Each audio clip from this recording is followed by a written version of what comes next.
ഇന്ന് നമ്മൾ വായിച്ചു കേട്ട തിരുവചനങ്ങള് മത്തായിയുടെ സുവിശേഷം 21 അധ്യായം 1 മുതൽ 17 വരെയുള്ള തിരുവചനം. ഈ വായിച്ചു കേട്ട തിരുവചനങ്ങളിലെ 2 കാര്യങ്ങളാണ് ഇന്ന് ധ്യാന വിഷയങ്ങളായി ഈശോ നമുക്ക് തന്നത്. ഒന്നാമത്തെ കാര്യം, ഈശോയുടെ ജെറുസലം ദേവാലയത്തിലേക്കുള്ള രാജകീയ പ്രവേശനത്തെ കുറിച്ച് പറയുന്നു.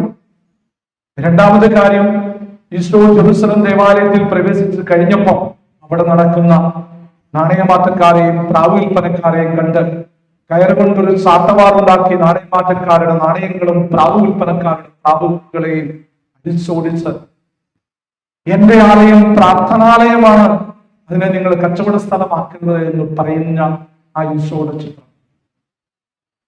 ഈ 2 ചിന്തകളാണ് ഈ ഓശാന ഞായറാഴ്ച നമ്മുടെ ധ്യാന വിഷയത്തിനായിട്ട്. സ്നേഹമുള്ളവരെ, ഇവിടെയാണ് ഈശോ നമുക്ക് പറഞ്ഞു തരിക, എന്നെയും നിങ്ങളെയും ചൂണ്ടിക്കാണിച്ചുകൊണ്ട്, ഒരു പക്ഷേ മറ്റുള്ളവരുടെ മുമ്പിൽ നീ കഴുതയായിരിക്കാം, ഈ കഴുതയായ നിന്നെ കൊണ്ട് എനിക്ക് ആവശ്യമുണ്ട്, നിന്റെ പുറത്താണ് എനിക്ക് യാത്ര ചെയ്യേണ്ടത് എന്നുള്ള വലിയ ചിന്തയായി. അതുകൊണ്ട് ഇന്നത്തെ ദിവസത്തിന്റെ ഏറ്റവും വലിയ സന്ദേശം, എനിക്ക് നിന്നെ കൊണ്ട് ആവശ്യമുണ്ട്, നീ ആയിരിക്കുന്ന കഴുതയെ കൊണ്ട് എനിക്ക് ആവശ്യമുണ്ട് പറയുന്ന ആ തമ്പുരാന്റെ വലിയൊരു ചിത്രം നമ്മുടെ മനസ്സിൽ സൂക്ഷിക്കാം. സ്നേഹമുള്ളവരെ, രണ്ടാമത്തെ ഇന്നത്തെ സന്ദേശം, ഈശോ രാജാതിരാജനായി കഴുതപ്പുറത്ത് ജെറുസലം ദേവാലയത്തിലേക്ക് കടന്നു വന്ന അപ്പോൾ ദേവാലയത്തിൽ സംഭവിച്ച കാര്യം, അത് നമ്മൾ മനസ്സിലാക്കിയ കാര്യമാണ്. എന്റെ ആലയം പ്രാർത്ഥനാലയമായി മാറണം, അത് നിങ്ങൾ ക്രയവിക്രയത്തിന്റെ കച്ചവടത്തിന്റെ സ്ഥലമാക്കരുത് എന്ന് പറഞ്ഞു തരുന്ന യേശു.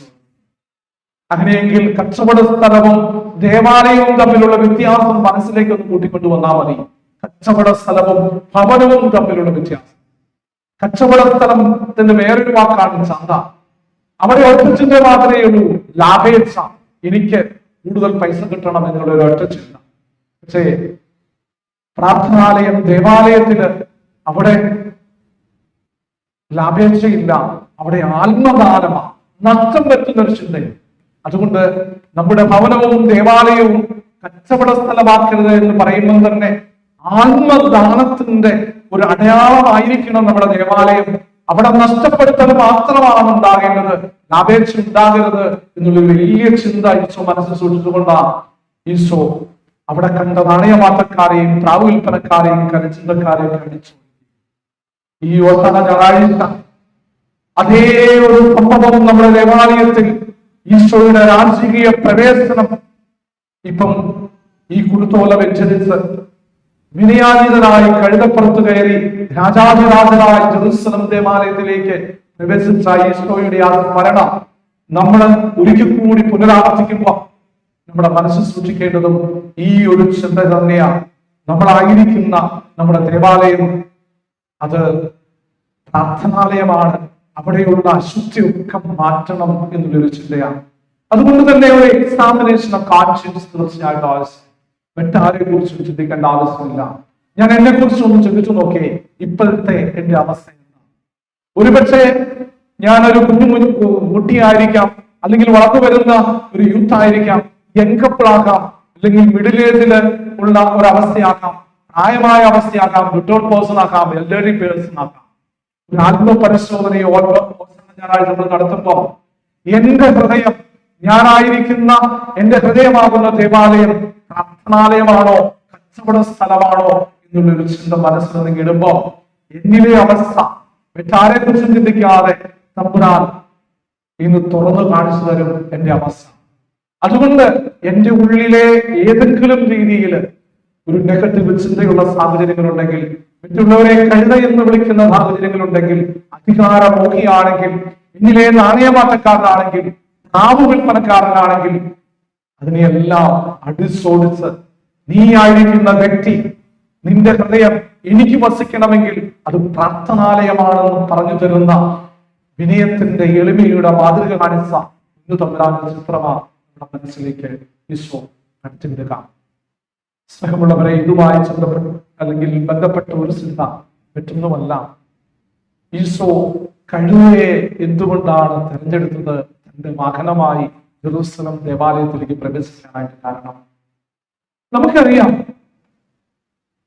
പല ചിന്തകള് ഇതുമായി ബന്ധപ്പെട്ട് നമ്മൾ കണക്ട് ചെയ്തു. അതൊന്ന് കൂട്ടി യോജിപ്പിച്ചാൽ മാത്രം മതി. മറ്റൊന്നുമല്ല, എനിക്ക് അതിനെ ആവശ്യമുണ്ടെന്ന് പറഞ്ഞ ഒറ്റ ചിന്ത മനസ്സിൽ നിന്ന് ഓർത്താൽ മതി. ഞാനായിരിക്കുന്ന കഴുതയെ തമ്പുരാൻ ആവശ്യമുണ്ട്. പ്രത്യേകിച്ച് നമുക്കറിയാം ജെറൂസലം ദേവാലയത്തിലേക്ക് ഈശോ പ്രവേശിച്ചപ്പം കഴുതയുടെ പുറത്ത് ഈശോ ഉള്ളത് കൊണ്ടാണ് അവിടെയുള്ള ആളുകളൊക്കെ ജയ് വിളിച്ചത്. അതുപോലെ തന്നെ അവരുടെ തുണികൾ വിരിച്ചത്, സൈറ്റിൻ കൊമ്പുകള്, ഒലിവിന്റെ കൊമ്പുകളൊക്കെ മുറിച്ചെടുത്ത് ദാവീദിന്റെ പുത്രൻ ഹോശാന, ഉന്നതങ്ങളിൽ വസിക്കുന്നവൻ ഹോശാന, സർവശക്തൻ ഹോശാന എന്നൊക്കെയുള്ള ജൈവിളികൾ വന്നു.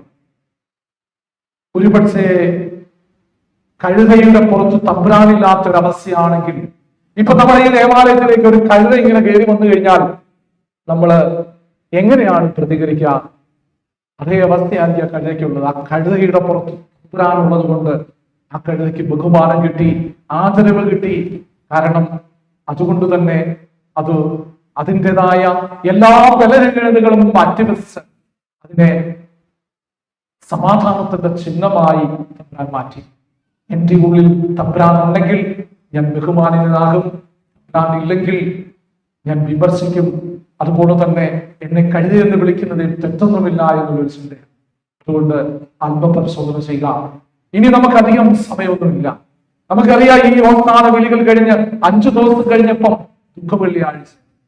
പിന്നെ സംഭവിച്ചത് ഈ ജൈവിളികളൊക്കെ പിന്നെ കുരിശിൽ തറച്ചു കൊള്ളുക എന്ന് പറഞ്ഞ അതേ രീതിയിൽ അതേ ജനങ്ങൾ തന്നെയാണ് 5 ദിവസം കഴിഞ്ഞ് ഈശോയെ ക്രൂശിക്കുക എന്ന് വിളിച്ചു പറഞ്ഞത് എന്നുള്ള ഓർമ്മ നമ്മൾ വീണ്ടും ഒന്ന് ഓർക്കുമ്പോൾ നമുക്ക് കാണാനായിട്ട് സാധിക്കും. ജൈവിളികളും അതുപോലെ തന്നെ സ്തുതിപാടലുകളും ഒക്കെ അധികാരം നീണ്ടു നിൽക്കില്ല എന്നുള്ളൊരു കാര്യം. അതുകൊണ്ട് ഇന്ന് ഈ ഓശാന തിരുനാളിൽ കുരുത്തോല അനുസരിച്ച് നമുക്ക് ഓരോരുത്തർക്കും തരുമോ? ആ കുരുത്തോല പിടിച്ച് ഓശാന വിളിക്കുമ്പോ ഈ കാര്യങ്ങളൊക്കെ ഒന്ന് മനസ്സിൽ സൂക്ഷിക്കുകയാണെങ്കിൽ, എനിക്ക് നിന്നെ കൊണ്ട് ആവശ്യമുണ്ട്, നിന്റെ പുറത്ത് എനിക്ക് ഇരിക്കണം എന്ന് പറഞ്ഞു തരുന്ന മനോഹരമായ ചിത്ര. ആരൊക്കെ എന്നെ തടഞ്ഞാലും എതിരിപ്പിച്ചാലും തമ്പുരാൻ എന്നെ കൊണ്ട് ആവശ്യമുണ്ട് എന്നൊരു കാര്യം. തമ്പുരാൻ ഉള്ളവനായി, തമ്പുരാനെ വഹിക്കുന്നവരായി മാറാൻ ഈ ഓശാന ഞായറാഴ്ച നമ്മളെ ശക്തിപ്പെടുത്തട്ടെ. നമ്മുടെ ദേവാലയം കച്ചവട സ്ഥലമാണെങ്കിൽ, പ്രാവുൽപ്പനക്കാരനാണെങ്കിൽ, കരിചിന്തന കൊണ്ട് നിറഞ്ഞിരിക്കുന്ന സാഹചര്യങ്ങളാക്കി മാറ്റി ഈ ഓശാന തിരുനാൾ നമുക്ക് ഏറ്റവും മനോഹരമാക്കാം. പിതാവിന്റെയും പുത്രന്റെയും പരിശുദ്ധാത്മാവിന്റെയും നാമത്തിൽ